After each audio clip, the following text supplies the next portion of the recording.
All right, I'll just gavel us in. Good afternoon, everybody. Welcome to the Senate Committee on the City Committee on Education, and we'll begin with the Secretary. Will you please call roll?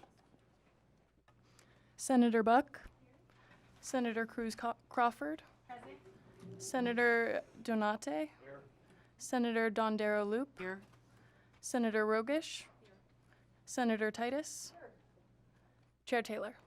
And I am here. Thank you very much. We have a quorum. Everybody is here. Thank you for being here. Just a little bit of housekeeping.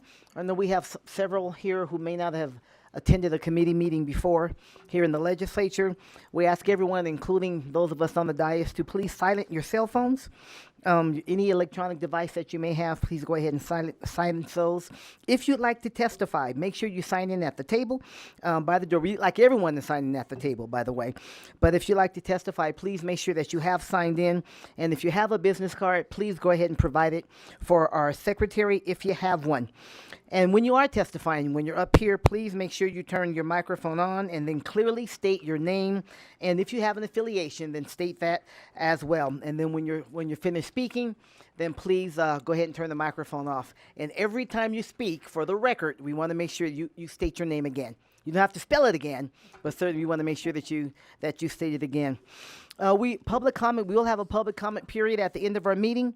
It can be provided in several different ways, 3 ways, in fact, in person here in Carson City, or in Las Vegas. I see someone in the audience here in Las Vegas, by phone, and the instructions are on the agenda, the call-in number. By phone, and as well as a written comment submitted via committee email. And if by chance, our public comments are limited to 2 minutes, and if by chance you don't get a chance to finish your remark, I will encourage you to finish your remark. But I will also encourage you, if you have other written remarks, please submit them to our committee secretary, and we'll make sure that every member of the committee gets them so we can get your full remarks. If you have a handout for the committee, for those who are presenting on today, then a copy must be emailed to the committee manager at least 24 hours in advance. And you remember, this is a policy committee. So many things that have to do with education overlaps into the financial piece. Our job is the policy piece. And so we'll be looking at that and let the finance committee, chaired by my colleague here to the right, will take care of the finance piece should it go through the policy process, because we are servants of the public, right? We take this duty very seriously. We're honored to serve, and we're certainly honored to have you here with us today. Also, just another note, committee members, as you can see, mostly will be using their laptops. The only reason I don't have mine is because it's broken and being fixed. But please do not view this as a sign of disrespect. There are exhibits and so on that committee members will be looking at often. So please do not view that as a sign of disrespect or of being unattentive. And then I will do everything I can to ensure a fair hearing for all sides, for all parties. And we want to make sure that we do everything in a respectful manner. The legislative calendar is only 120 days. And so it will be necessary to limit testimony, and that's why we do limit you to 20 minutes. 120 days feels like a lot of days until you get into it, and then all of a sudden it's like, where did all the time go? And then over the next several weeks, for those who may be regulars here at the Committee on Education and those who may have served before, just ask for your patience and indulgence. Some presentations or even some bill hearings may be a little bit repetitious for some, but as chair, I want to make sure that everyone on our committee here is brought up to speed, so that we fully understand all the issues that the committee will be considering so we can give it full consideration. So now, before we move forward with today's agenda, I want to address an idea that Senator Donate brought up yesterday during the presentation regarding the chronic absenteeism dashboard. He brought it up previously. I want to note that this is an item that the Joint Interim Standing Committee on Education considered. The committee has proposed for the Nevada's Department of Education, or NDE, to create and house a real-time attendance data dashboard and require school districts to report attendance information daily to that dashboard. And this proposed legislation can be found in BDR 34-525. So we'll be dealing with that as well, and that's the BDR number if you'd like to track it before it gets a bill number, BDR 34-525. So again, thank you so much, and I would take just a point of privilege to welcome the Deltas. This is Delta Day at the Nevada State Legislature. You can tell by all the red, and if you happen to be wearing red and you're on the Delta, just fake it. That's it. Just fake it. Just fake it. They'll be happy to let you cross. Happy to let you cross. Okay, we do have two presentations on today. And Bill, we'll ask the first presentation to come forward. Bill presentations are limited to 15 minutes with time for questions afterwards, and I may limit comments of support, opposition, or neutral, and public comments again to 2 minutes. So please, we'll welcome our friends. First, we have a presentation from Tom Kelly, Policy Director for the Education Commission of the States. We would like to hear an overview of trends in state education policy. So please, Mr. Kelly, I see you have a colleague with you. Please go ahead and introduce yourselves and begin when ready.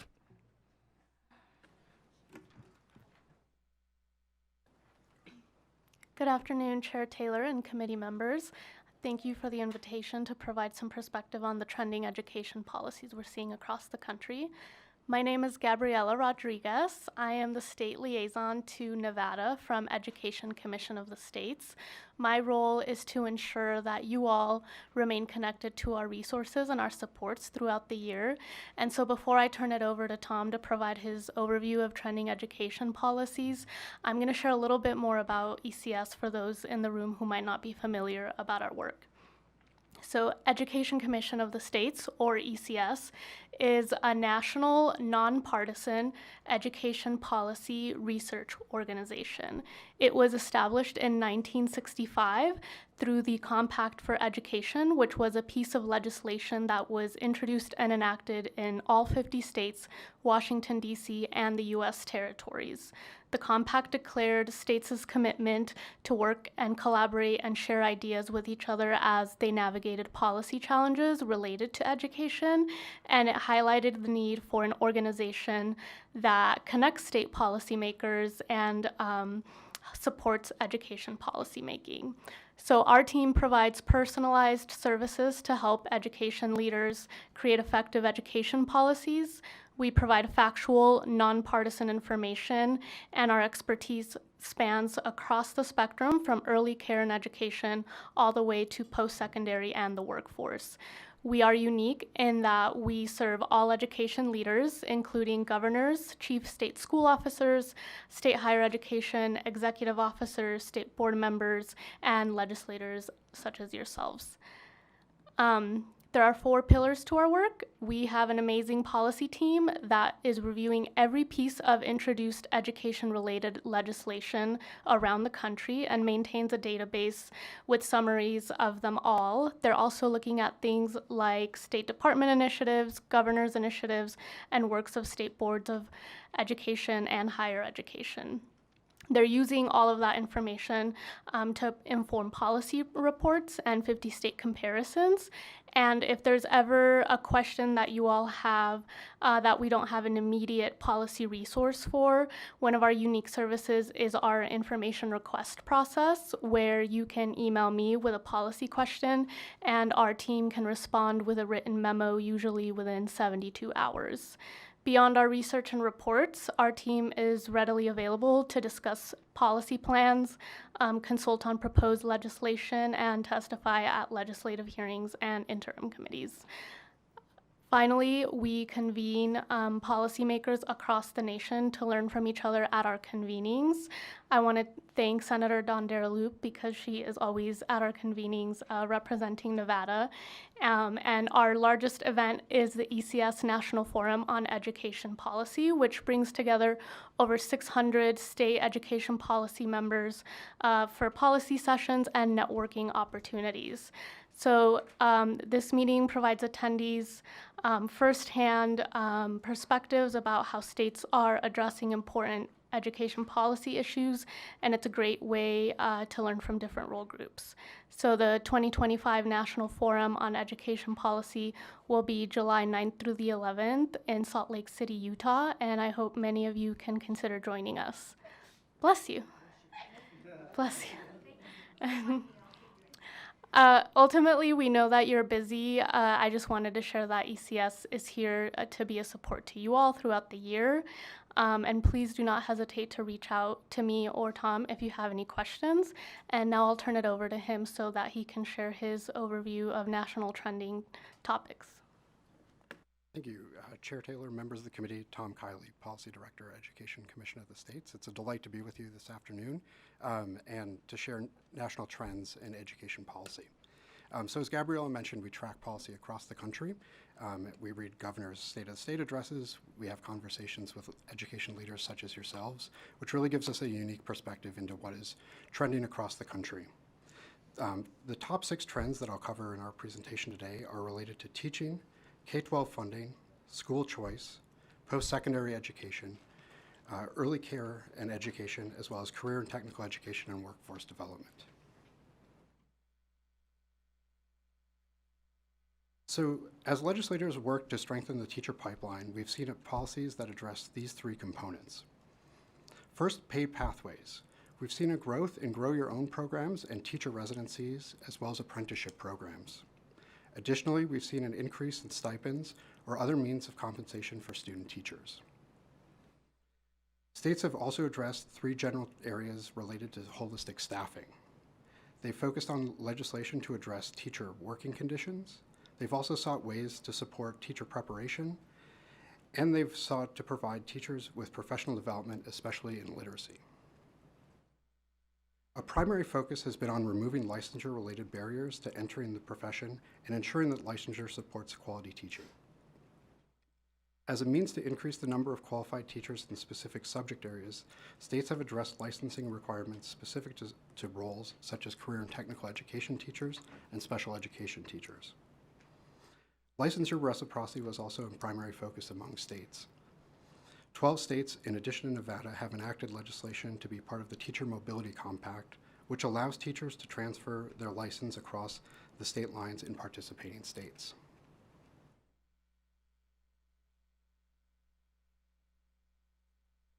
As it relates to K-12 funding, there are a few areas of interest that have popped up among the states.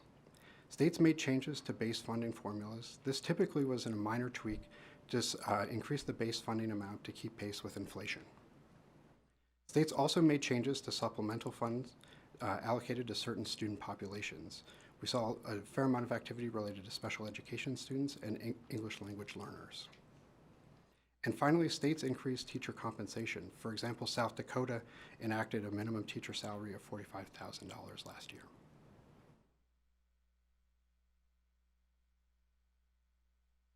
State efforts around school choice typically fall into 3 primary policy areas: student and family eligibility, funding, and accountability and oversight of the program. Since 2021, more than 1,000 bills in school choice have been introduced, with nearly 120 being enacted. Regarding eligibility, in the past, programs have often targeted specific student groups or prohibited students already in private schools from participating. However, states are now aiming to expand existing programs to universal or near universal eligibility. Some states are creating new programs that phase in universal eligibility. For example, Iowa and Arkansas progressively expand student eligibility based on income level and previous public school attendance, eventually resulting in 100% of students being eligible. In other cases, states have lifted income eligibility thresholds to the point where nearly every student and family in the state is eligible. Universal programs are typically education savings accounts, which are publicly funded and typically pay for expenses like school tuition, tutoring, or instructional materials. We've also seen states create universal vouchers or tax credit programs. There are currently 12 states with universal programs and another 2 that are near universal. Regarding funding, we've seen demand exceed estimated levels in multiple states. Universal programs can sometimes strain funding limits. Arizona's program, which is considered one of the most expansive in the country, resulted in a budget commitment of nearly $700 million in 2023-24, with roughly $300 million in new funding for the program. To contain the scale of the program, some state leaders have capped program participation by appropriation or by setting limits in statute. Oklahoma's program caps its tax credit at $250 million, and Utah just increased their cap to around $80 million. Another approach that states are taking is creating tiers based on income that provide a diminishing amount of funding the higher the family income. States that limit program budgets have also moved to prioritize specific student groups as well. Regarding accountability and oversight, states have approached those topics in a variety of ways. For education savings account laws, they permit administrators or agencies to audit individual accounts to ensure the proper use of funds. In some states, parents must report academic progress to the state. For example, in Utah, students must submit a portfolio documenting academic progress annually.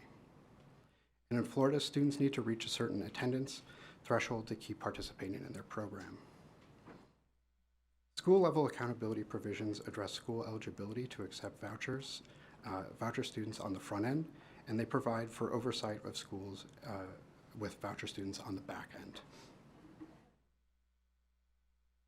Turning our attention now to post-secondary trends. In 2024 session, we saw the most bills in post-secondary affordability and finance. States continue to address high-demand workforce fields by offering specific groups financial aid and support for pathways in high-demand fields, such as teaching and healthcare. Several states considered bills around various admissions policies. In particular, states examined the use of legacy admissions based on family relationships and proposed changes to the direct or automatic admissions policies that may exist or be proposed. We saw several states looking to create funding systems that incentivize certain success. There was a mix of bills that addressed altering current policies and some that created new processes for distributing funds to post-secondary institutions.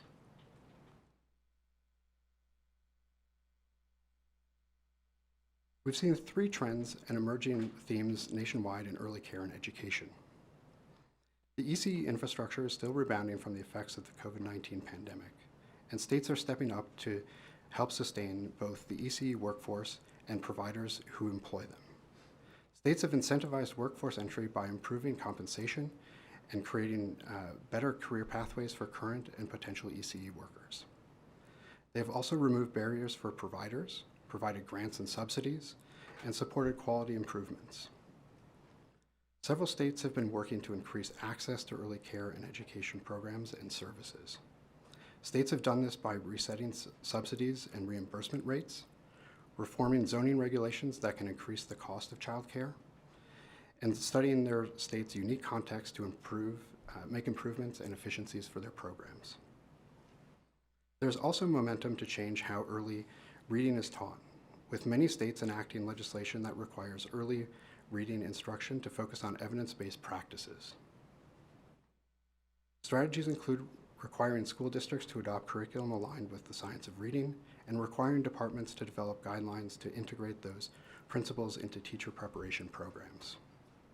We've also tracked 9 states that have enacted comprehensive legislation aimed to support early numeracy development. This includes training and professional development, coaching, curricular materials, and interventions.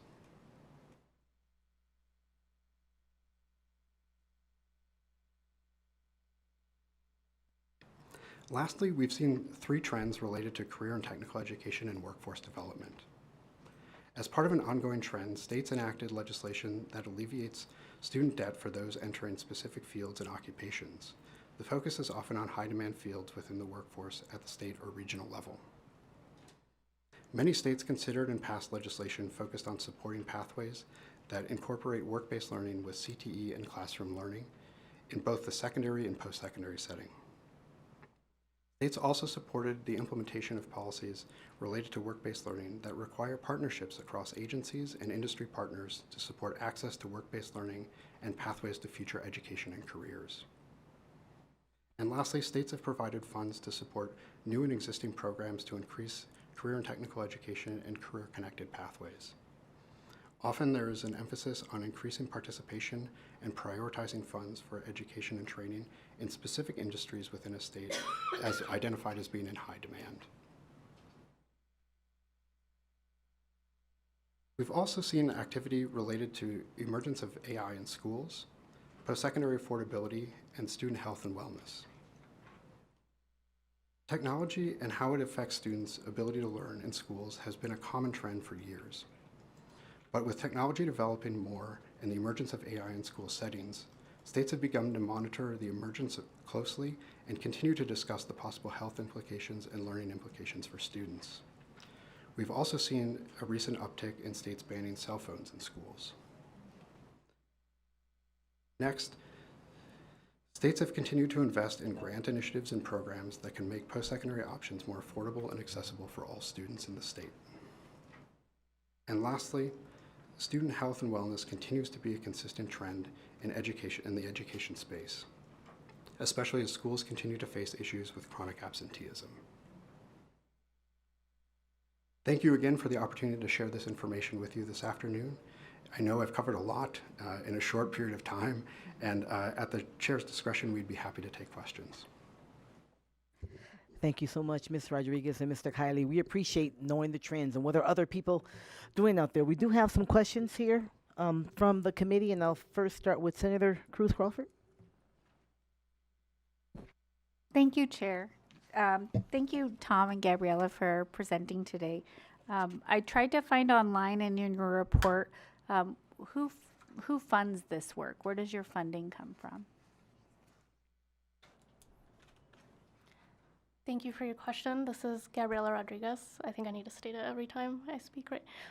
We are funded by state membership fees and grants as well. And I handle the state membership fees. I can answer questions about that, but Tom works on grants too. And Tom Kiley, Education Commissioner of the States. And to the question, we receive grant funding from a range of foundations across the country, usually national foundations, to support our policy research. But we do keep a non-advocacy and nonpartisan approach to that research as well. And Chair, would it be okay to request what those funding sources are? Sure, absolutely. And If you wouldn't mind just getting that to the committee secretary, and she can share that with the committee. Yes, Tom Kiley, happy to provide that information. Thank you so much. Thank you. And I wanted to applaud your board and team for your efforts on your diversity of your team. Thank you. I'll jump in. I do have a question. You mentioned, I believe, Mr. Kiley, you mentioned about the one of the one of the things that you've been working on is that one of the trends that you see is removing barriers to teacher certification. Do you mind talking a little bit more about that? What kind of barriers have you seen that other states have been able to remove? Certainly. So Tom Kiley, Education Commissioner of the States. We've seen a range of barriers that states have addressed, and a lot of it is, I mentioned the CTE teachers, for example, and special education teachers. So the unique requirements that are required for those specific fields and the shortages that are associated with that. So states have tried to think about prior experience, different educational pathways to get to those licensing requirements within states. So they've thought about those, but we'd be happy to follow up with additional information on that topic to provide a little more detail for you. Certainly. Once again, I'd appreciate that if you wouldn't mind sharing that with the secretary. We're, like everyone else, teacher shortage, right? And if there are things that we can do to help with that, I certainly would like to be able to consider that. So thank you very much. Vice Chair? Thank you very much, Madam Chair.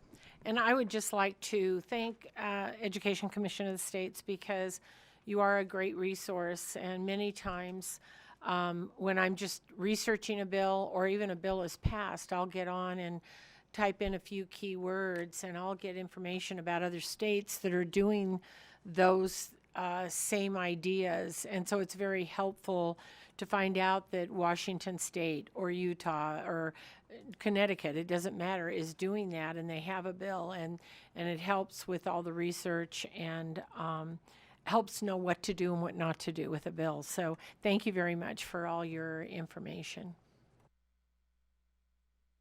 Thank you, Madam Vice Chair. Other questions from the committee? You have questions? Okay. Senator Buck? Thank you, Chair Taylor.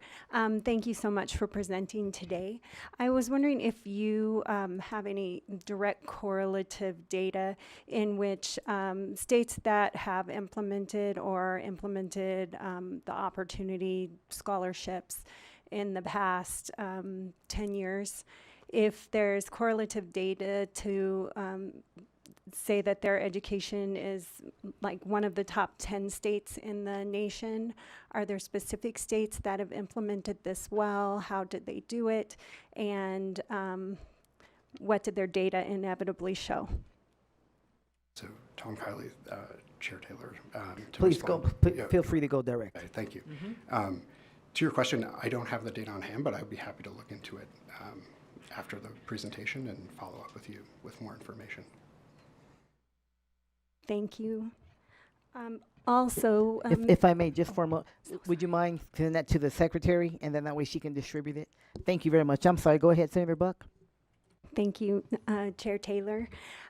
Also, you know, we're seeing trends where in our inner city, in Clark County inner city schools, a lot of times have high rates of substitute teachers. So staff that not necessarily are able to teach higher level math.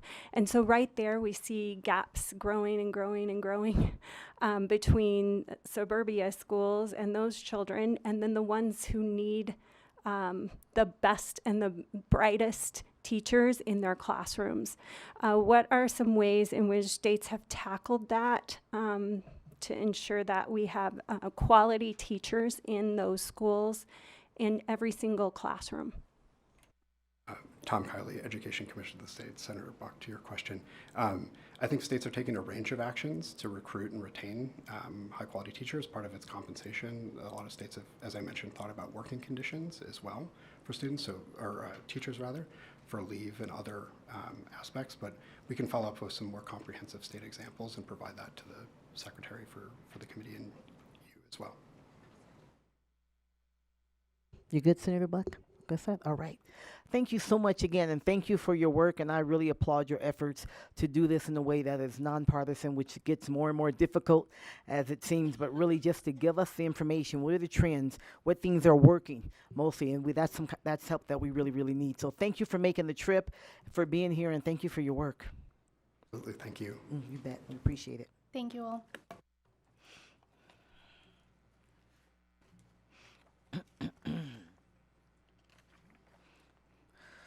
Okay, our next presentation, please, presenters, come on up. This is a presentation about the RAND study, Opportunity and Achievement Gaps in College and Career Readiness. This is going to be gaps that English language learners and Hispanic students specifically face becoming college ready and career ready. And Miss Kristen, help me with your last name?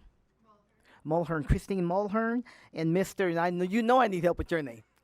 Help me. Thank you, Madam Chair. Zahn Okuda Lim, for the record. Zahn Okudalim. All right, I got that. Just like it's spelled. So please go ahead whenever you're ready. Thank you for being here. Good afternoon, Chair Taylor, Vice Chair Dondero Loop, and members of the committee. For the record, my name is Zahn Okuda Lim.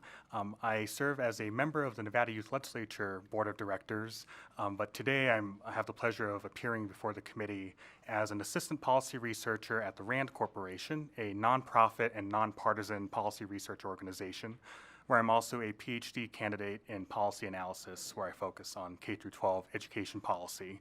I'm joined today by my colleague, Dr. Christine Mulhern, who's also at RAND. Good afternoon, Chair Taylor and members of the Senate Committee.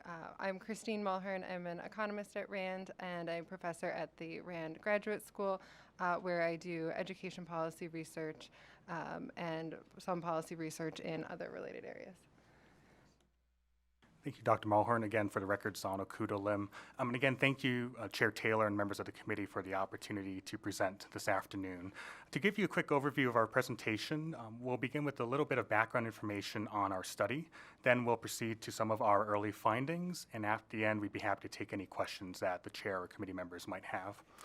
So to begin, to share a little bit about the background on this study. As mentioned, this is part of a study being conducted through a grant from the Institute for Education Sciences. And for me, it's also personal. As someone who is a product of our public school system, I was born and raised here, a graduate of Valley High School, home of the Vikings in Las Vegas.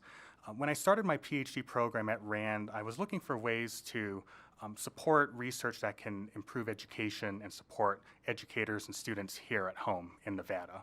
And through that, when I learned about this grant opportunity, I shared it with State Superintendent of Public Instruction, Joan Ebert, who encouraged me to connect with colleagues at RAND, including Dr. Mulhern. And through that, we formed our collaboration partnership to apply for, receive this grant, and be able to conduct this work to support education decision-making and support policies here in our state. So I'm grateful for the opportunity to have worked with my colleagues at RAND, to be working with our colleagues and counterparts at NDE on this work. And with that, I'll turn it over to Dr. Mulhern for more information. Thank you. Thank you, Christine Mulhern, for the record. So as Zahn mentioned, we are from RAND, which is a nonprofit, nonpartisan research organization. We are researchers here presenting information from a study that is joint with the Nevada Department of Education. As Zahn mentioned, we have funding from the U.S. Department of Education, and a key focus of this grant is on using the state's longitudinal educational data system, which there's been a lot of effort to develop over the past decade or so, and so we're really excited to showcase to you not only some specific numbers, but also the potential for this type of system to be useful in guiding education decisions going forward. And then another key piece of this grant is to enable researchers to help support local education policy decisions. And so we're particularly excited to be in front of all of you today. And so we just wanted to give a shout out to State Superintendent Joan Ebert and then Peter Zutz, who have both been really helpful in getting this off the ground and helping us move forward. And this is a 3-year project. We are halfway through the project, and so as you all have questions, we're happy to incorporate that feedback as we continue with the next year and a half of the project. Okay, so the work we're presenting today is using data from Nevada's P20 to Workforce Research Data System. This is a data system that links information on students who are in the Nevada Department of Education, the Nevada System of Higher Education, and the Nevada Department of Employment Training and Rehabilitation. I'm sorry, I'm just going to interrupt you because the more you say Nevada, the more you lose us. Okay, I'm sorry. I want to help you. It's Nevada. Nevada. Okay, because we want to be engaged. We want to be engaged. From California. Okay, that's okay. We don't hold that against you, but you got to say Thank Nevada you. right. All right. Thank you, Dr. Mulhern. Appreciate it. That was for your own best interest. Thank Trust me. Trust me. Thank you. Go Zahn ahead. didn't warn me. And so today we're focused on students who have been in high school between 2016 and 2023, and we can follow them. Today we're going to focus on following them from K-12 education into higher education, but in the next few weeks we're going to set up the analyses to follow them into the workforce as well. So with this data, we're going to focus on some information about how they're doing in high school, including the courses they're taking, advanced placement, CTE, and dual enrollment courses. And then in addition to this data, we've conducted interviews with educators in 2 high schools and have a couple takeaways on their perspectives on career technical education. So we were focused on students who entered Nevada 9th grade between the 2015-16 school year and 2019-20 school year. We're focused on these students as they move through high school, and so they're projected to graduate high school between 2019 and 2023. This means that we're focused on information from both before, during, and then after the COVID-19 pandemic, and so I'm sure you've all kind of thought a lot about how that's influencing some of these patterns we'll talk through. It's also important to note that the information we present on course taking and CTE concentrations is just based on students who have graduated high school, and so some of the patterns we show probably look a little bit different for students who have not graduated high school. And then the numbers we present are going to be based on roughly 200,000 high school students, about 150,000 of whom have graduated, and 120,000 of whom have enrolled in college in Nevada. Okay, so first some information on college and career readiness based on what students are doing in high school. So across the state, the average ACT score was 17.8 points in 2019. This has declined slightly to 17.1 points on average as of 2023. Things look a little bit better in terms of advanced course taking. So about 40% of students are taking at least one advanced placement course. 87% of students who graduated high school took at least one CTE course in 2023, which is very high and has gone up since 2019. And then the number of students taking dual enrollment courses has doubled between 2019 and 2023. So that was exciting to see. It's possible that some of this increase in CTE course taking may be related to the new CCR flex requirement that was in effect for the 2022 class. We also look at high school completion and the types of diplomas that are earned. So in 2023, about 73% of students who started ninth grade in a Nevada public high school went on to graduate from a Nevada public high school in 4 years. This is going to be a little bit lower than I think the adjusted cohort graduation rates you're used to seeing because of some of those adjustments that are made. So those cohort adjustments account for students emigrating from the system, moving to private schools or leaving the state. We are unable to make those adjustments in our data, and so that is the primary reason these numbers look a little bit different. But they are helpful for seeing the types of diplomas that are being earned, and so in the past few years, we've seen an increase in the share of students who are earning a college and career readiness diploma. Some of this has come from a reduction in earning advanced diplomas, but overall the share of students who are earning standard diplomas has gone down as more of these students shift to the advanced and college and career readiness diplomas. Next, we looked a little bit more into the advanced courses that students are taking. And so for this, we focus on the share of students who are taking at least one of these courses. So among students, that 40% of students who are taking an advanced placement course, how many of those courses are they taking? Most students are taking just one of each of these types of courses, though there are a fair number of students taking a large number of these courses, and so on average, students are taking about 3 to 4 AP courses, CTE courses, or dual enrollment courses. So kind of once they've invested in this course, they are a good number kind of continuing on this pathway. We see students start taking a bit more dual enrollment courses than the AP or CTE courses, but this may just be an artifact of the length of the courses. So the AP and the CTE courses are a year long, and the dual enrollment courses are typically only a semester long, and so they can kind of fit more of these dual enrollment courses in their schedule than the other two types of courses. Next, we dove into the kinds of CTE courses that students are taking.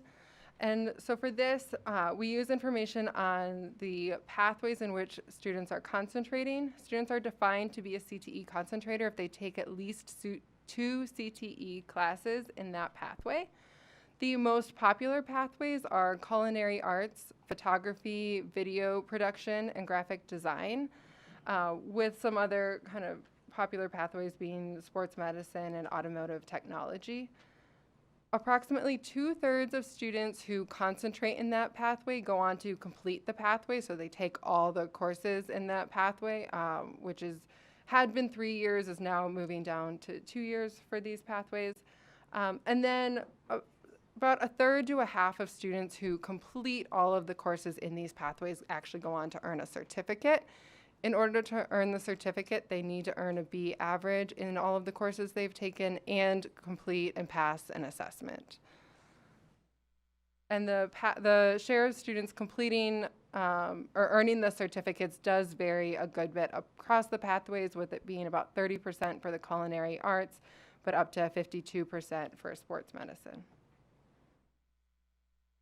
There have been some changes over time in the pathways in which students are concentrating. So sports medicine and emergency medical technician concentrations have gone up a fair amount in the past 5 years, while despite high concentration rates in photography, culinary arts, and graphic design, those pathways do seem to be shrinking. There are also some newer programs that had almost no students enrolled in them in 2019 and have kind of taken off, and so that includes military science, teaching and training, cybersecurity, and community health science all have several hundred students now enrolled in them. Next, we shift to looking at college enrollment rates and how those have changed over time. So across the state, 37% of high school graduates in 2022 enrolled in a public Nevada college within 1 year of high school graduation. This is a slight reduction from the 2019 enrollment rate of 42% for high school graduates. This reduction is largely driven by a decline in enrollment in 2-year colleges in Nevada. About half of students who are enrolling in a Nevada college are enrolling in a 2-year college, and the other half are in a 4-year college. And then not pictured here, around 11% of graduates are enrolling in out-of-state or private institutions that would not be captured by the end sheet data. Okay, so how do these numbers compare to other states? In terms of the college and career readiness indicators from high school, Nevada looks pretty good. Nevada is above the national average in terms of AP course availability. The state is roughly on par with the share of high school graduates nationally who are taking at least one CTE course. And the state, the growth in dual enrollment mirrors what we are seeing nationally in other states. Nevada also has one of the highest ACT completion rates because all graduates are required to take it. However, the state's average ACT scores are lower than other states that require all of their graduates to take the ACT. And then in terms of college enrollment rates, Nevada's college enrollment rates are lower than what we see nationally. The national average for the class of 2022 was 62% of students enrolling in college within 1 year of completing high school, while in Nevada, about 50% of high school graduates attend college within 1 year of completing high school. In addition, this decline that we observe in terms of 2-year college enrollment rates does mirror national trends. There's been a broader decline in 2-year college enrollment rates, and so this may reflect some broader economic forces or education changes that are not unique to this state. Okay, and then finally, we wanted to highlight a few key takeaways from this work. So the first set of takeaways are around these popular CTE pathways.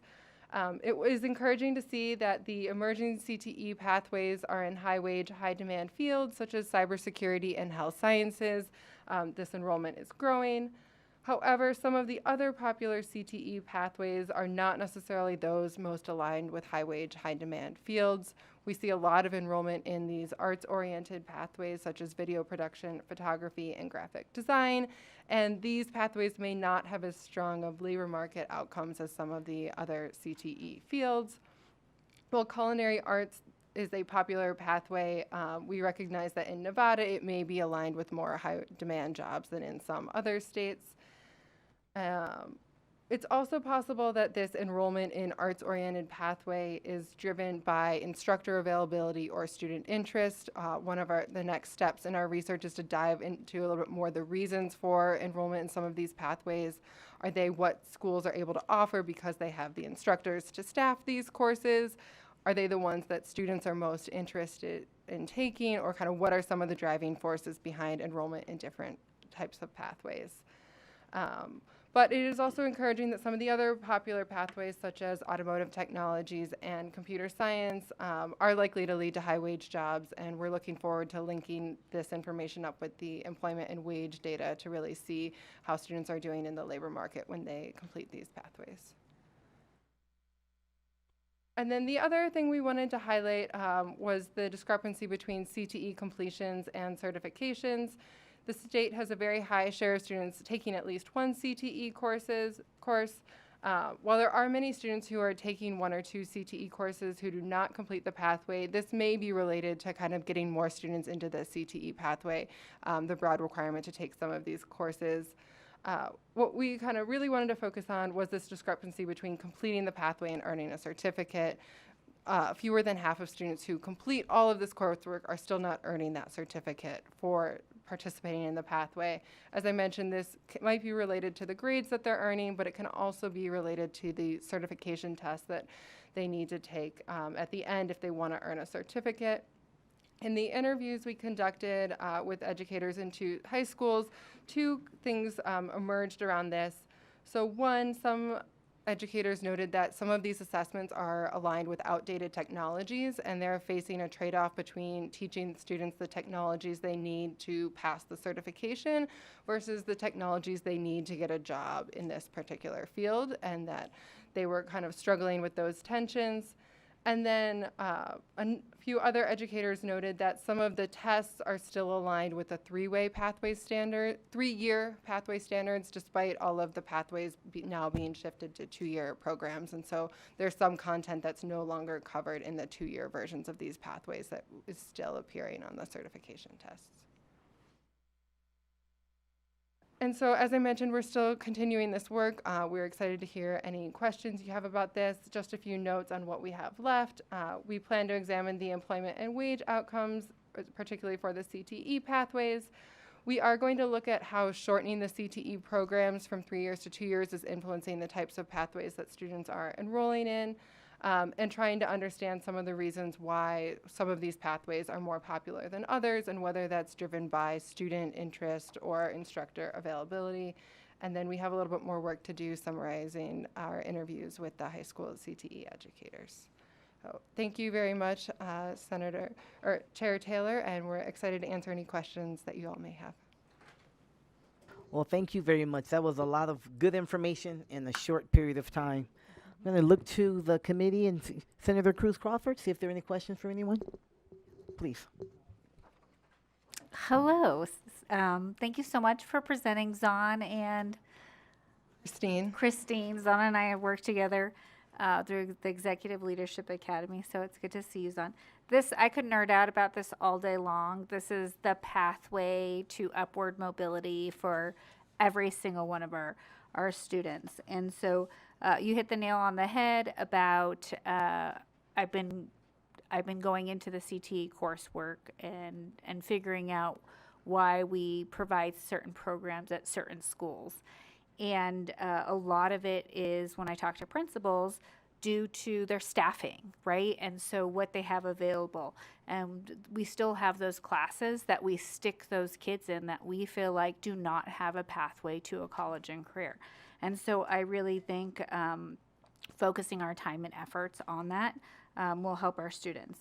One of the questions that I get a lot from the community is, what is the difference between an AP class and a dual enrollment class when it comes to going into a college? So what are the limitations between AP and dual enrollment? And if you have that answer, or I'd like you to share it, and then I have one follow-up item. Chair Taylor for Senator Cruz Crawford. Christine Mulhern for the record. So AP courses are courses that are typically taught at a high school. The AP program is designed by College Board, and so the College Board sets the standard for what these courses are. These courses, students have to pass an exam at the end of the course in order to earn college credit for that course. And then it is up to the discretion of individual colleges to decide whether or not to accept that credit based on the exam scores. Different colleges typically have different cutoffs, so some schools will accept a score of a 3 in order to give a student credit. Other ones require a score of a 4 or a 5, and some won't accept the credit at all. Dual enrollment credits are typically offered by a state public higher institution system, so one of the NG schools. In most states, those credits are guaranteed to transfer within the state. So if a student takes a course through UNR and they enroll in UNR or UNLV, that course is guaranteed to transfer and count towards their college degree. However, if that student were to attend an institution out of state, say they were going to go to Arizona State University, they may not be able to transfer that dual enrollment credit to another state or a private institution. And so which one is better really depends on what the student wants to do. The other thing I should say about the dual enrollment courses is typically whether or not you earn credit depends on the grade that you receive, and there is not a test at the end. The AP courses, whether or not you receive credit entirely depends on the test and not the grade in the course. Thank you, and I wanted you to share because it's very important that we understand that, because like I said with the CTE courses, we are also putting our students on a pathway of, you're an in-state kid, you're an out-of-state kid, and do you know anything being done at the state or national level to allow for dual enrollment and AP to be taken at all colleges? Christine Mulhern for the record. I am not aware of a broad agreement for the dual enrollment courses to transfer across states. I work in several other states on dual enrollment, and there's a lot of push within states for those transfers, but I can definitely look into it more, but I'm not aware at the moment of a movement to make those more accessible. Okay, and thank you, Chair, for the time. I was going to say, really, this comes down to working with our high school counselors to make sure that they are trained appropriately on our students' pathways and making sure that our students are informed and investing in our principals to select programming that benefits our students for their future. Thank you. Thank you, Chair. Thank you, Senator. Senator Titus. Thank you, Chair. I'm very interested in the statements about the folks that are taking the CTE pathway and either not taking or not passing the certification. Do you have a breakdown on how many took it and didn't pass versus how many that choose not to take it, the test? Because there could be all kinds of reasons for that. And so I think it's really important. They shouldn't really necessarily be just lumped together, because there could be a capacity issue where they don't have the money to take the test, they don't have the time, they don't have the resources, it's not offered a day that would work for them, versus they all took it but they didn't pass it. So I think that really needs to be teased out, and if you could get that to the committee, I think that's an important distinction to have. Thank you. Christine Mulhern for the record. We personally, RAND does not currently have that information, but we were just speaking with NDE about these data this morning, and so we will follow up with NDE and see if between the two of us we can look at that or provide that information. Thank you for that, because I think it's super important. The other question I have is, I love the dual enrollment programs, and I know kids who've graduated from high school with their AA at the time. And it helps them kind of catapult into the system, saves money for families in the long run and time. And certainly kids can recognize that that's not where they want to go as a career after they've taken a few classes on a much less cost to themselves or families or whoever happens to be, paying for their education. When these kids enroll in these programs, do they recognize that the credits may not be transferable? Like if they take English 101 at that level, do those credits transfer, and are we doing a good job making sure they're not just transferable within the University of Nevada or NCHE, but across other state colleges? Christine Mulhern for the record. I am not entirely, so our study does not exactly speak to this question. We haven't spoken with individual students or kind of gone that far into the higher education system to see what this looks like. I am working in another state that is more focused on the transfer of this, and that is more kind of geared around interviewing folks there to try and understand what the landscape looks like, but I think we don't really have a good answer to these questions yet. I think there are a lot of reasons to think they may or may not know what's going on, but the dual enrollment credits are supposed to be guaranteed transfer to the NCHE system. Certainly we brought that up over many sessions, making sure that they are transferable to all of our schools under the NCHE system, so that these kids, that it's apples to apples. If they take English 101, it goes to UNLV, it goes to UNR, make sure that these students, thinking that they have this certification, it has to be transferable.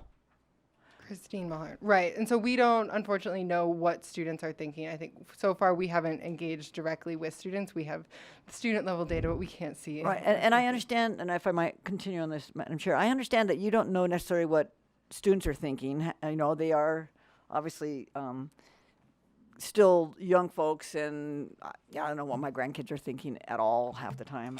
So I would, but at the same time, I think the emphasis should be, are they informed? They may not even recognize that's important to make sure that the credits they take may or may not be transferable. But is there a disclosure when the kids sign up for these programs? That's what I'm asking. Is there any kind of disclosure that this may or may not be transferable? That's what I'm asking. For the record, Sano Kudo Lim, thank you, Senator Titus, for your follow-up. What I can share at this time, with the caveat that we are beginning to analyze our interview data, So with that caveat, that is preliminary. A potential theme that emerged in some of our interviews with school-level staff. So I'm speaking about school counselors who work with students to assign them to different courses, and also some teachers of different courses, including CTE classes and dual enrollment classes. Something that we did here is that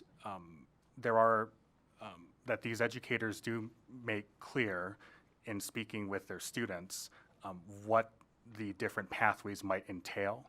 If a student were to take a dual enrollment pathway, there might be an understanding, or there is an understanding that could lead to credit that is transferable within the Nevada system of higher education, but perhaps not outside of Nevada. Whereas if a student pursues an AP pathway and gets a certain score on the AP exam, they might be able to get advanced credit once they get to an institution, whether in Nevada or out of state.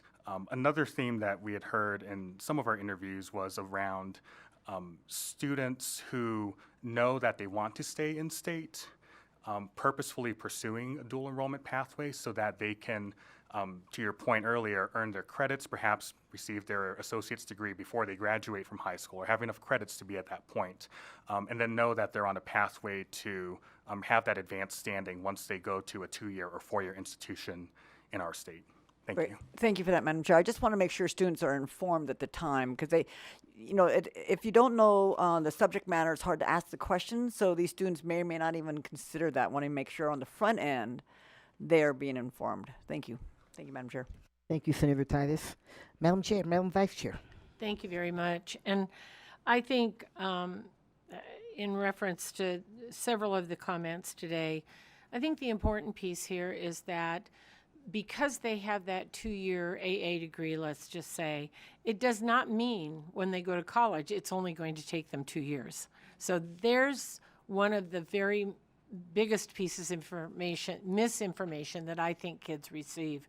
They go, oh, this is great. And the parents go, this is great. I'm going to go to college now and I only have 2 years left. The other issue is that let's just say you have this AA degree and you get there. Now you're in a 3rd-year biology class that you are not prepared for on any level. And so now you've got to back up. So getting an AA degree or getting advanced pieces are very different than maybe a CTE credit, as my colleague here was suggesting, which is a great piece because we have a lot of culinary needs, for example, in Nevada.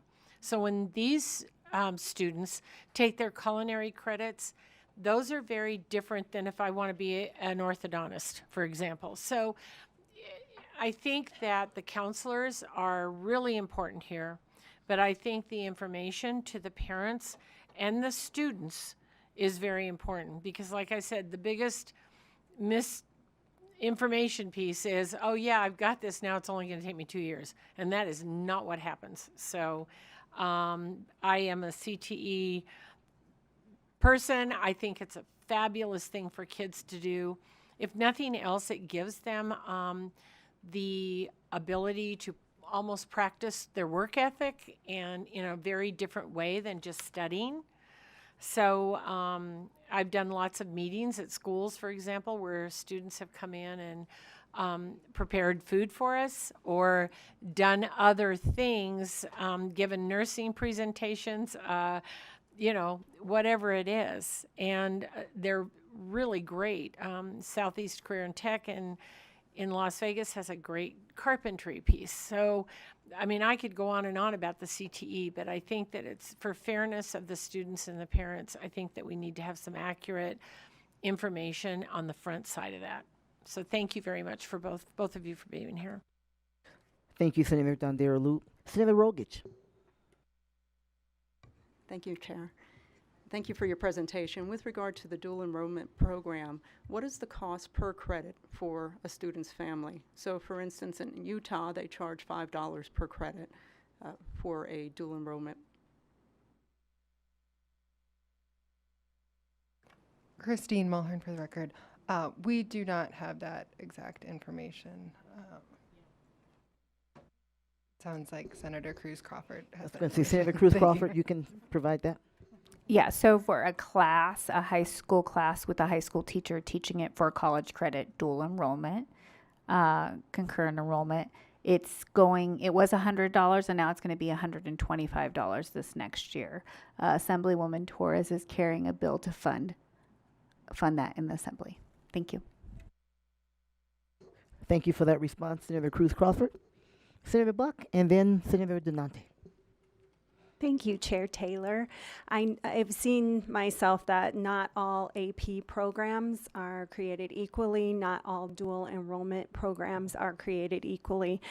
Some dual enrollment programs, you are in a high school classroom with a teacher that has a master's degree, and some you're actually sitting in a high school or in a college classroom and taking those courses and earning the AA degree.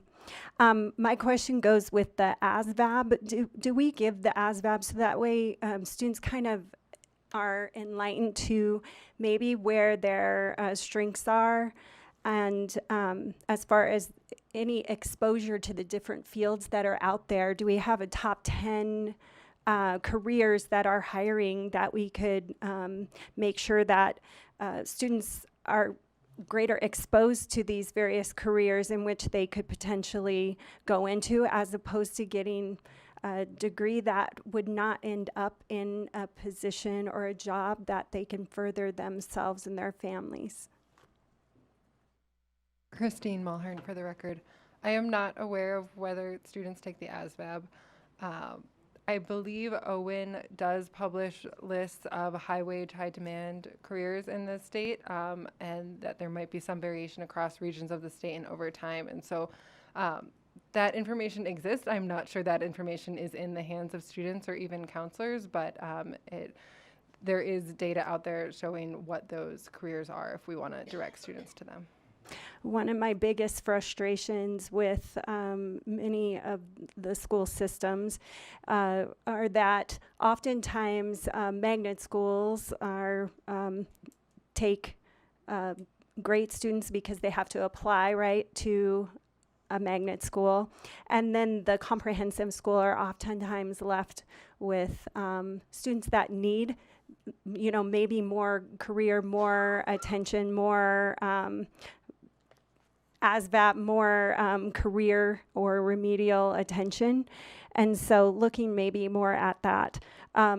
Also, what are the remedial rates for going to college or higher education levels? Do you have that by district, or do you look at the remedial rates for math and ELA? Christine Mulhern, for the record. We have not looked at that yet. Are you referring to the share of students taking remedial courses in higher education? We should have the data on that, so we can add that to the list of things we can look at and how that varies by what students have done in high school. Yes. Thank you. Thank you, Senator Buck. Senator Donante. Thank you so much, Chair. Just really quickly on the slide that deals with common CTE pathways that breaks it down to different programs. By certificates, I'm assuming you're referencing also, like if I was in a CTE program and enrolled, say, certified nursing assistant, and I have a licensure exam, you're also capturing as part of that column, correct? It's not a certificate, it's an actual state licensure, for example. But I'm assuming you're keeping track of them the same way? Christine Mulhern, for the record. So these are the certificates specifically aligned with that CTE pathway. There is a state-specific CTE assessment aligned with each CTE pathway that students have to pass in order to earn that certificate. That would be potentially different from the state license for a nursing assistant, for instance. So you're just, and Chair, if I could clarify, so you're not tracking in terms of if I am a student enrolled in a CTE program that has an industry recognized credential, which is, for example, a state license, you are not tracking that. You're only tracking that they are completing the program at the end. Christine Mulhern, for the record. Yes, so they're earning the certificate aligned with, the certificate is often not the same as the license. And just to be clear from the line of questions today, you don't have any data points as to why the students are putting themselves in that situation. It's only so far you're just collecting the information of how many of them do or not. Christine Mulhern. Yes, right now we don't have all of these details on the reasons they're not earning that, Yeah. but we're hoping to look into that. I have a bill for you that's coming up, so maybe we can connect afterwards. I knew that was a setup, Senator Donante. I do have a couple of questions, so thank you to the committee. There's been a very robust conversation, so thank you for your work. You talked a little bit about the number of students taking dual enrollment, and we know it's on the rise, and I think it's a wonderful thing. Do we know of those students who take dual enrollment courses, how many actually enroll in college? Christine Mulhern, for the record. Thank you, Chair Taylor. We do not know that right at this moment. That is in the data, and we can look at that. So we will add that to our list of things to I look know it's a into. growing Thank you. list, sorry. It's good. No, thank you. I'm wondering if that has any impact, right, if there's a higher college going rate. Thank you. Then on slide 13, it talked about our trends in enrollment in Nevada's public colleges, and it talked about how many from year to year, and then you said additionally about 11% students go to out-of-state colleges. Do you have trends on that? Thank you, Chair Taylor. Christine Mulhern, not at the moment, but we are working with the team at NDE to get some information on that. Okay, thank you very much. Thank you, Senator Cruz Crawford. One last question. Yeah, I just, thank you, Chair. I did want to share that those capture rates and those readiness rates that were asked are on the NSHE data dashboard. So the students that we capture throughout those programs in the state are available through there. So we might want to have them present in the future. And then in regard to the ASVAB, it is presented to high school students, and then they can opt in once it's presented. Thank you. Thank you, Senator. Well, thank you so much to the two of you. Thank you for your work. Thank you for the research. Data is very, very helpful, and we appreciate what you've already done, then the data that's to come. Thank you for You're having very us. welcome. Thank you very much. You're very welcome. Yeah, a little more homework. Okay, committee, now we're going to have our first bill hearing of the 83rd session of the Nevada State Legislature. Hold your applause. We're going to hear Senate Bill 45. I'll now open the hearing on this bill. So thank you very much.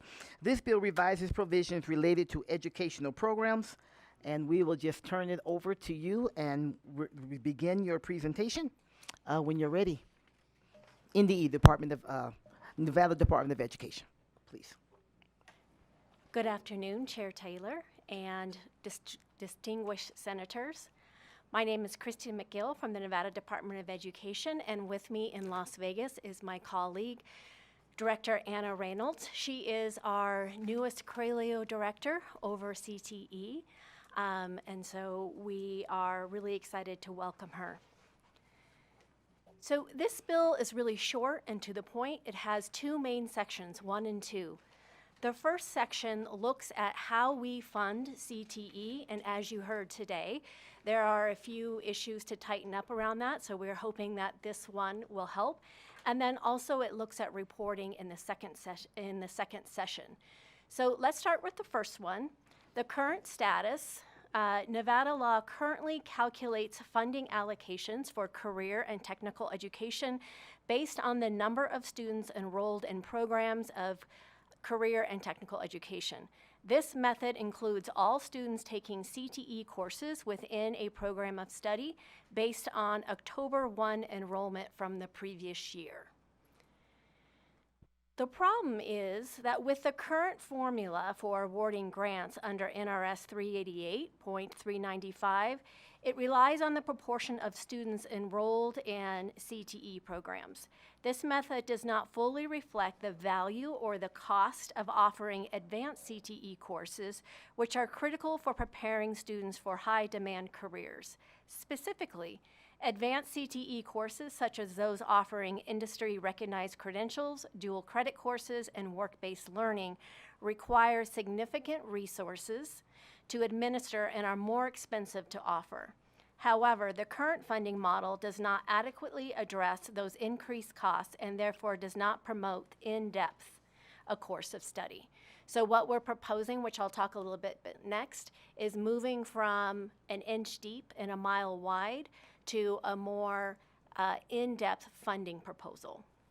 So in SB 45 revises this calculation for funding allocation by basing the allocation on the number of students enrolled in advanced courses. Enrollment counts for allocation are based on the prior school year. This calculation would begin with the enrollment counts from 2025 through 2026 school year, resulting in funding changes for FY27. Again, I just want to make really clear that these changes would not occur until that funding year. We want to make sure that districts understand and can prepare for these changes. This means that students in level 1 courses would no longer be included in the enrollment count for funding. Given the number of students currently participating in advanced coursework is significantly lower than the number of students participating in level 1, less students will result in a higher per pupil allocation, and students should encourage students to move to that level 2. The goal of CTE funding is to provide to CTE students as opposed to funding electives. Students may take a level 1 course for elective credit or other needed credit, and the student may not be taking a CTE program of study. So this really allows districts to go deeper and to fund some of those costs that are incurring around dual credit exams, and so that they get the full experience and can graduate with something that can be improved. And then last but not least is very simple, Section 2, work-based learning reporting. Currently, Nevada law requires that the report is provided on or before January 15th of each numbered year to the state board and legislature regarding work-based learning. What's changed is that the federal government has now included that work-based report in the report that we give the federal government. So what we're suggesting in this change is to merge the two reports into one report so that there is one report. It will be not only on the federal websites, but also on DOE websites as well, so that the information is readily available to our participants. Again, that solution eliminates this reporting requirement as it becomes duplicative reporting beginning with a 24-25 program year. And in closing, we are available for any questions that you may have on SB 45 at this time. Thank you, Ms. McGillis. Open for questions, committee. Senator Titus? Thank you, Madam Chair. I have a couple questions, and thank you for being here and trying to improve our system and looking into areas that we may all move forward on. My first question is, I'm hearing you say that essentially not all CTE programs are created equal, that some require are more costly, some require more technical assistance, some require more in-depth learning, and so there's different costs to that. Did I hear that correctly? So I'm trying to understand and wrap my head around why it would cost just based on the number of kids enrolled versus the type of program that's enrolled, and is a solution that using a level 1, a level 2, does that separate out the cost of those? I mean, does that identify, if you're talking about a level 1 program, that's more technical, there's more equipment needed, it's going to cost more to put that CTE program? Could you give me a little bit more explanation on that, please? And then I have a follow-up, Madam Chair. Christy McGill for the record, and yes, you are correct. That level 2 is that more in-depth CTE, where the level 1 is more introductory, exploratory, those arts that we heard today in the study. But I'm going to allow our director to go ahead and give the details. Hi, Anna Reynolds, Director of the Office of Career Readiness, Adult Learning, and Education Options for the Nevada Department of Education. As Christy mentioned, as the courses become more in-depth, moving from level 2 and beyond, which is our advanced coursework as defined by this bill, they do become more expensive for the students. For example, there might be fees associated with dual credit or with industry recognized credentials that would make the coursework more expensive moving beyond level 1. Okay, thank you for that. And another question, if I might, Madam Chair. The reporting requirements. If you already have to report it, why are you, since you're doing the work anyway, why are you eliminating, why does it even need to be addressed then, since the information's already accumulated? You already say that you're reporting it. And so I'm worried that if you say, well, we already reported to the federal government, we're just merging that. How do we find that, and how do we know about that? Director Reynolds?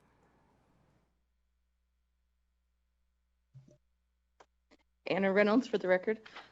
These will be reported on the federal government's website, the Perkins website, where this information is available. In terms of where we can find that information, we can provide links to it. Currently, we're creating a separate report based on the same information that's being presented from the information that we're collecting from districts.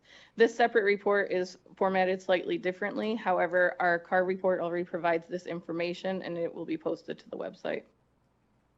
So again, I'm hesitant on saying, well, we're already doing this, but if we can't find it, we don't know that it's on a government website, and if you're already doing it, why can't you just cut and paste it so that we can all see it? Christy McGill for the record. We can cut and paste it so that we can see it. This is, again, an effort for us to be efficient amongst our districts and taking 2 reports and putting them into one. But we can definitely cut and paste. We can definitely share. And just to confirm, the requirements that you would do, the federal requirements for reporting are exactly what you have listed here? There's nothing additional that the state of Nevada asks from you? Correct. The additional is on the federal end, not on the state end. So the feds require more, on top of everything you're removing here, there's more that they're requiring? That is correct. Right. Thank you, Madam Chair.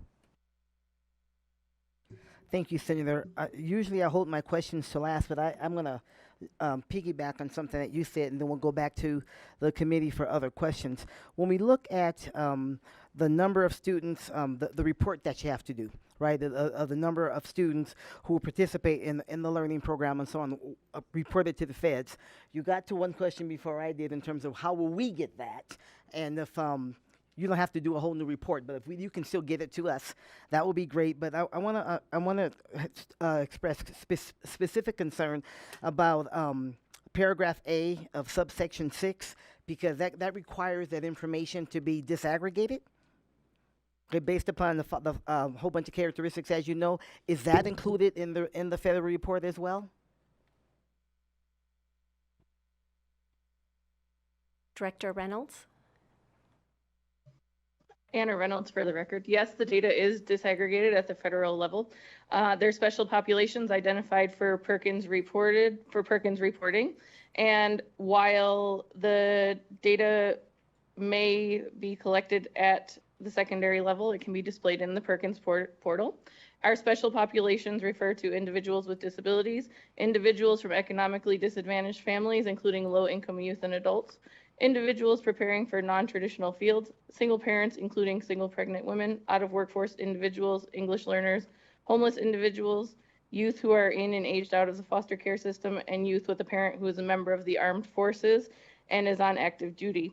These are already reported for the Perkins portal, even though we may not collect certain information in Nevada, so it does provide additional information. Additionally, there is information regarding the career clusters that the students have participated in. Thank you, Ms. Reynolds. I'm going to give myself permission to follow up on that. That's really comprehensive, so that's really good to hear. Thank you. I just want to make sure that everything listed in subsection in A, B, C, and D in subsection 7 is included, because those were things that were really specific to Nevada in some cases.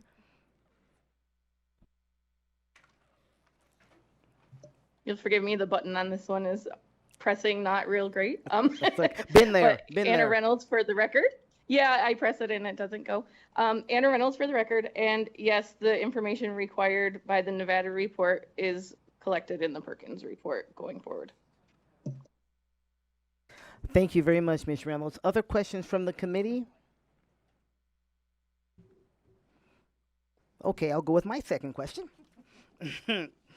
My second question, I just want to be sure that when we change the, as is requested, but I'm looking at her and I should be looking at you, the requested change of the report in the, in the funding, I want to make sure, will any students then therefore be excluded that are included now?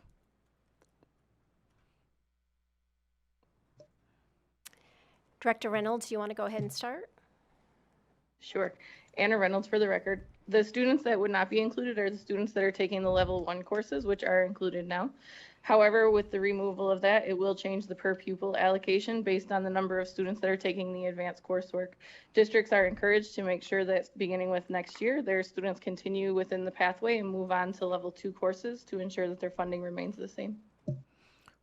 Thank you, Ms. Reynolds. So how will that impact the students who are taking level 1, which I assume, maybe incorrectly, I assume is the vast majority, right, of the program? Will they lose, my concern, will they lose opportunities? Will they no longer be able to, will they not have the support to take full advantage of even level 1 so that they're prepared to go on to level 2? Christy McGill for the record, great question. Yes, so the funding is going to move toward that deeper portion of CTE. Now, I'm not saying that the schools can no longer fund those electives in the arts and those kinds of things. They could fund that, but they'll have to fund that utilizing a different funding pot. What we're trying to do is to shift CTE into more depth, and so that when these costs come up in these programs for like an industry recognized credential or an exam, that we have the funds that can actually pay for that.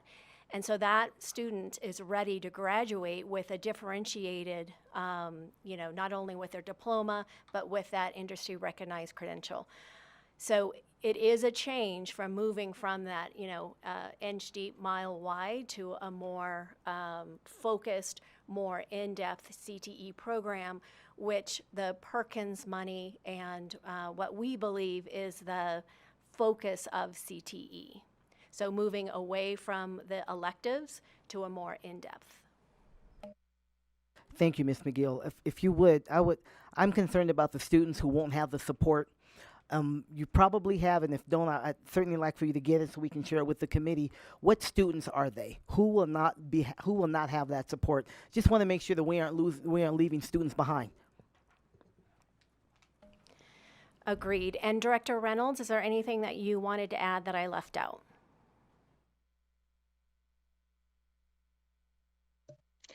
Nothing to add that you left out. We can provide any data requested. Thank you, Ms. McGill. Are there other questions from the committee? Senator Cruz Crawford? Thank you, Chair. Okay, so just so I'm tracking, one question I did see for the reported demographics shared from our person in Southern Nevada. I didn't hear gender. Is that included in the report?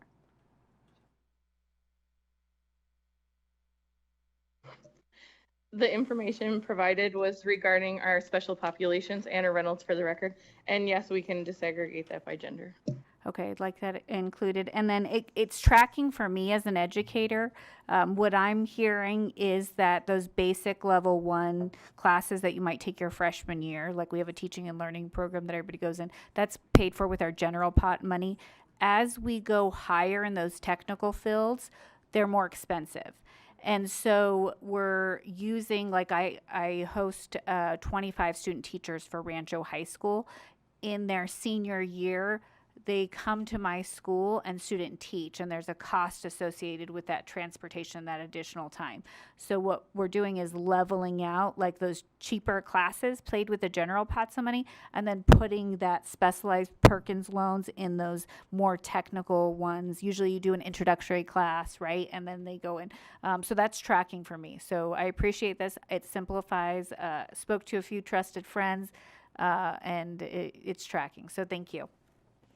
Thank you, Chair. Thank you, Senator. Any other questions from the committee?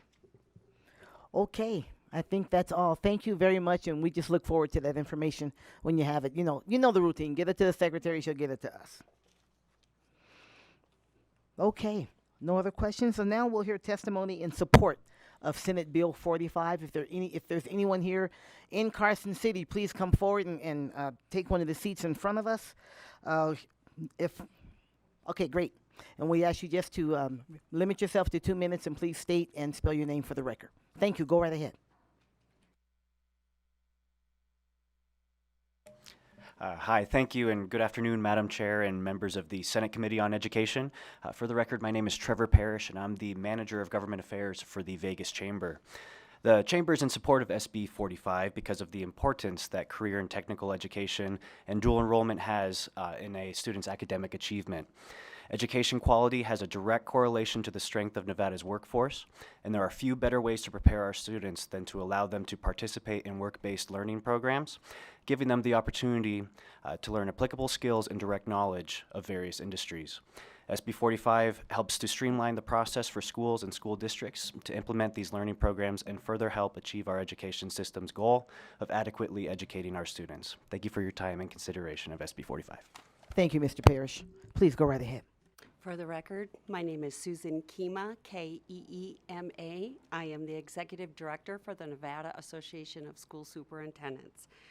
On behalf of the superintendents, we support SB 45, and I'd just like to say thank you for your time and attention to this bill. Thank you, Ms. Keema. Anyone else here in Carson City who would like to testify in support? Okay, we're going to go to Las Vegas. Is there anyone there in Las Vegas who wants no, Ms. Reynolds is there. Okay. So thank you. And then BPS. We'll go to the phone lines. Is there anyone on the phone line who would like to testify in support of Senate Bill 45? Thank you, Chair. To testify in support of Senate Bill 45, please press star 9 now to take your place in the queue.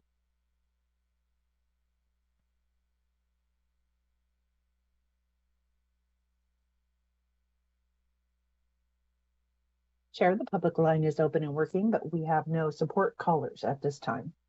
Thank you very much.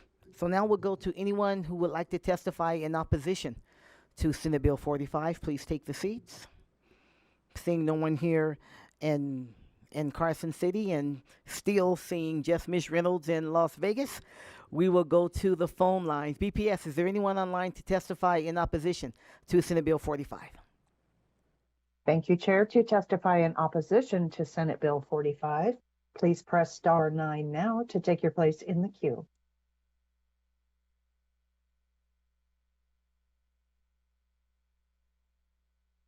Chair, we have no opposition callers at this time. Thank you very much. And then finally, is there anyone who would like to testify as neutral for Senate Bill 45 here in Carson City, in Las Vegas?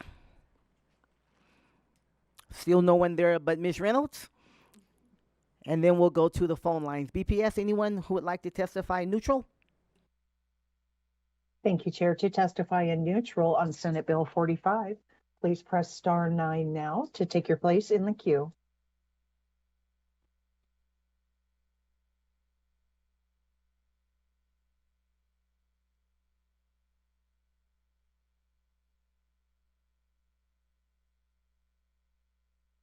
Caller, please press star 6 to unmute yourself.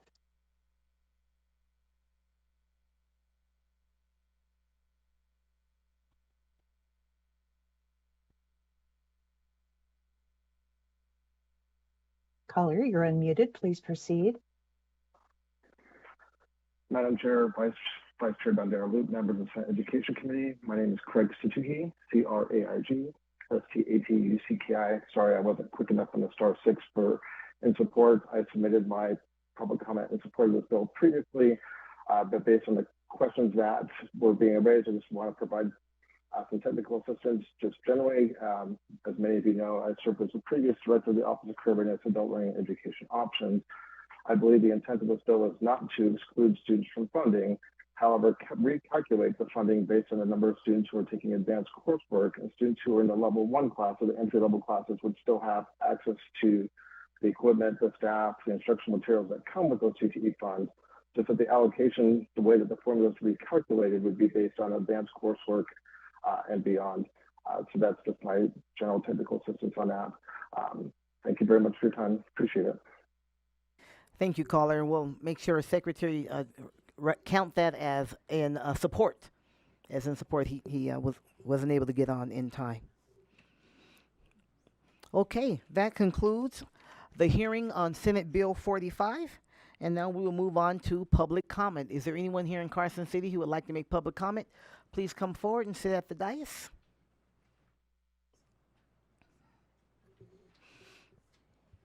Welcome, Mr. Eppolito. You have 2 minutes, sir. I'm John Eppolito. You can find 1,500 of us on Facebook at Protect Nevada Children. Some of you may remember when the Nevada Department of Ed wanted to charge a father $10,000 to view the NDE's SANE data that will be stored forever on his kids. That was me. Today, many people are concerned about Elon Musk and Doge having access to personal data. The amount of data the federal government has on us adults pales in comparison to what they have on our children and grandchildren. It is illegal for the federal government to create a national student database, so the federal government spent almost $1 billion to ensure states, including Nevada, have databases that are compatible. Nevada took $17.5 million of these federal dollars. In our state, the K-12 data is collected via a third-party ed tech vendor, Infinite Campus. There's way more to Infinite Campus than checking your kids' missing assignments. We asked WCSD for a copy of the IC data fields. They told us, quote, "That record is confidential and proprietary to Infinite Campus, Inc." End quote. So, a copy of the data fields stored forever on our kids and grandkids is not available for us to view. I've seen the actual IC data stored for my kids and was very surprised by what I found. WCSD promised to transfer some of that data out of major discipline. You can go to protectnevadachildren.org to learn more. The problematic data that lives forever is discipline, minor discipline, counseling, MTSS, and psychiatric. Much of that data is stored forever about our children, or much of it is subjective.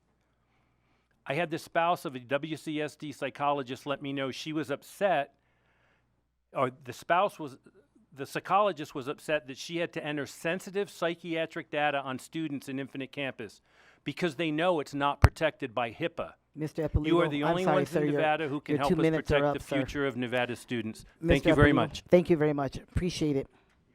Please go right ahead. Please state your name for the record, and you have 2 minutes, ma'am. Afternoon, Chairwoman and members of the Education Committee. Nicole Beer for the record, Nicholebeer. I come before you today. I started the organization Read Freely with other CCSD teacher librarians. I come before you today to express concerns regarding SB 59, which is a BDR that was introduced from the Nevada Department of Education. The problematic language is buried in Section 2, Items 10. This language seeks to hold educators criminally accountable for materials that are provided to them by their school districts in the state. We have no control over curriculum adoption. This is done at the state and district level. However, rank and file teachers will be the ones to bear the cost if materials provided to them by their employer are deemed pornographic. We have a Nevada teacher shortage. We fear that these threats such as this will increase that shortage. I fear, I've devoted 25 years to being a public school librarian. I value all of my children, their students, and their families. Please don't attempt to criminalize age-appropriate diversity and inclusion in our public schools. Thank you so much for your time. Thank you, Ms. Beer. If there's anyone else in Carson City, please come forward and take your seats here at the dais. Welcome, ma'am. Please state your name for the record, and you have 2 minutes.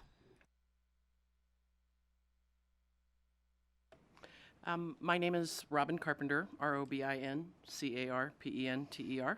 I'm a certified teacher librarian and a member of Read Freely Nevada, here to speak about SB 59. On its face, SB 59 addresses licensed teachers and other educational professionals engaging in sexual impropriety with students. It's a matter of concern for all of us. But there is language in this bill, specifically in Section 2, line 10, that could criminalize teachers and teacher librarians for simply meeting their professional responsibility of curating and providing diverse books which represent all of our students, their families, and all of our history. The bill as currently written criminalizes, quote, displaying, sharing, or transmitting materials which are pornographic or sexually explicit and which lack serious literary, artistic, political, or scientific value, end quote. However, not only is the term materials incredibly vague, but the bill does not address who decides what is pornographic or explicit and what is just distasteful, perhaps, for a certain group of people. Is it a professional trained teacher or teacher librarian licensed by the state and working within district policies, or is it just a community member who deems some material not in alignment with their own personal ideology? This language is problematic, it's unnecessary, and if and when you consider further action on this bill, please remove this section and treat teachers and teacher librarians as the professionals the state has licensed us as. Thank you, Ms. Carpenter. Please go right ahead, state your name for the record, and you have 2 minutes. Thank you, Senator Taylor and the committee. I'm also with Read Freely Nevada. My name is Glenda Alberti. I'm an educator in Las Vegas, and we stand together in this. My version is just reiterating that we are committed, our organization, to supporting school libraries and school curriculum that reflect all of our students and families in Nevada. And that SB 59, Section 2, Line 10, is very ambiguous. The language is too ambiguous. There's no definitions for what materials means. There's no definitions for the terms. The bill says, quote, pornographic or sexually explicit. Also not defined is the phrase lacks in serious literary, artistic, political, or scientific values. What does that mean? So the ambiguity lies in how these judgments are to be determined and by whom. It's just opening up the floodgates to those who would ban books that simply don't conform to their beliefs. So we ask you to just consider the ramifications of accepting this language into law and also to protect the educators providing these so-called materials. Thank you very much. Thank you, Ms. Alberti. No one else here in Carson City? Seeing none, we'll go to Las Vegas. Ms. Reynolds? Okay, not Ms. Reynolds. We will go to the phone lines. BPS, are there any callers who would like to testify? Who would like to give public comment at this time? Thank you, Chair. To provide public comment, please press *9 now to take your place in the queue.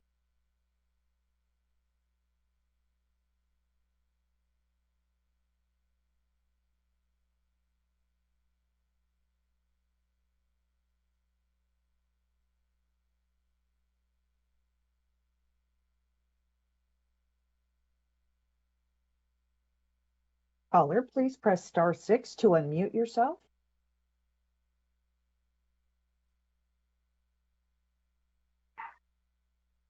You're unmuted. Please proceed.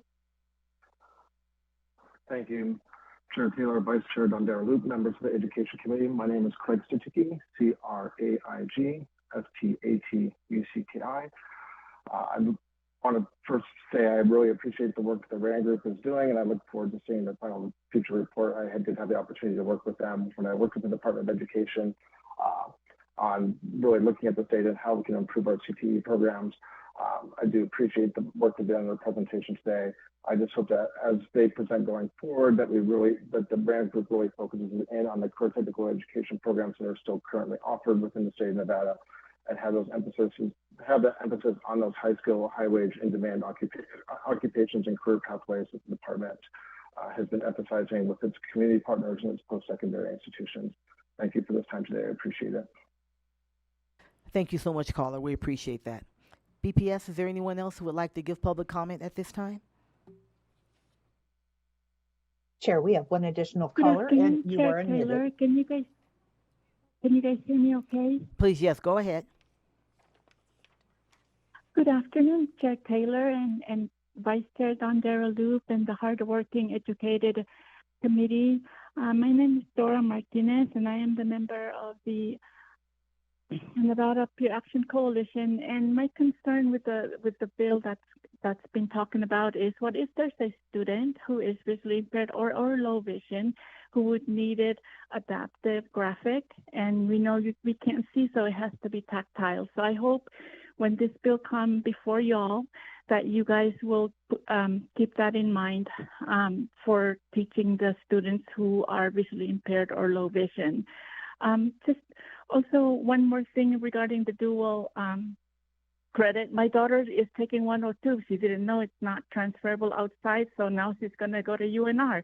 So I appreciate this session, and I want to thank, I believe, and I'm so sorry if I'm going to butcher his name because I'm reading it, listening to it from my AI, Senator Fabian Danyate, for passing on the information regarding the ASL that's provided at the LCB for my peers who are going to be using that that assistive device. So thank you so much, sir, and you guys all take care. Thank you, Senator Taylor. Thank you so much for calling in. BPS, do we have another caller? Chair, there are no additional public commenters at this time. Okay, thank you so much. Well, thank you, everyone. This concludes our meeting of the Senate Committee on Education, and we will be right back here on Wednesday, the 12th, at 1 p.m.